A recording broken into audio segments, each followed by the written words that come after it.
ఇలా కొంతమంది మా సోషల్ మీడియా తమ్ముళ్ళు అద్భుతంగా పనిచేస్తున్నారు. ఇన్నోవేటివ్ ఐడియాస్తో ఇగ్నైట్ చేస్తున్నారు. ప్రజలకు అర్థమయ్యేటట్టుగా చెప్పే అద్భుతమైన బీఆర్ఎస్ సోషల్ మీడియా చాలా చక్కగా పనిచేస్తూ ఉంది. సో మీరు దీన్ని ఇంకా ఇంకా ప్రజల్లోకి తీసుకుపోండి. విషయాలను చర్చ పెడుతూ ప్రజల్లోకి తీసుకుపోవాలని చెప్పి నేను మీ అందరినీ కూడా కోరుతా ఉన్నా. కేసులు కడుతురా రాసిపెట్టు. మన గవర్నమెంట్ రాగానే అన్ని కేసులు తీపిద్దాం.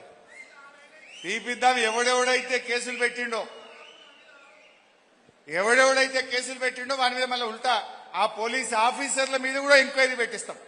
మొన్న నేను ప్రవీణ్ అన్న మాట్లాడుకున్నాం. అక్రమ కేసులు పెట్టినోని మీద, తప్పుడు కేసులు పెట్టినోని మీద మన ప్రభుత్వం వచ్చినాక ఈసారి ఇడిచిపెట్టాం. ఇలా రకరకాల కుట్రలు చేస్తున్నారు. టెలిఫోన్ ట్యాపింగ్ పేరు మీదనో, సోషల్ మీడియా కార్యకర్తల మీదనో అక్రమ కేసులు పెట్టి మనం దెబ్బతీయాలనుకుంటున్నారు. రేపు బీఆర్ఎస్ వచ్చినాక ఒట్టిగా కేసు మాఫీ చేసుడో కేసు కొట్టుడు, కేసుడు ఎట్లా న్యాయం లేదు కనుక కొట్టుడు పోతుంది. కానీ రేపు మాత్రం ఈ తప్పుడు కేసు పెట్టినోని మీద రేపు విచారణ జరిపి తప్పుడు కేసు పెట్టినందుకు క్రిమినల్ యాక్షన్ తీసుకోవాల్సి వస్తుంది. క్రిమినల్ యాక్షన్ తీసుకుంటాం. డిఫమేషన్ సూట్ వేస్తాం. బిడ్డ మీరు రిటైర్ అయినా పొక్కలవన్నా కూడా పట్టుకొచ్చి మిమ్మల్ని తగిన శిక్ష వేస్తుంది. చట్టం వదిలిపెట్టదు. అందువల్ల మీరు భయపడకండి.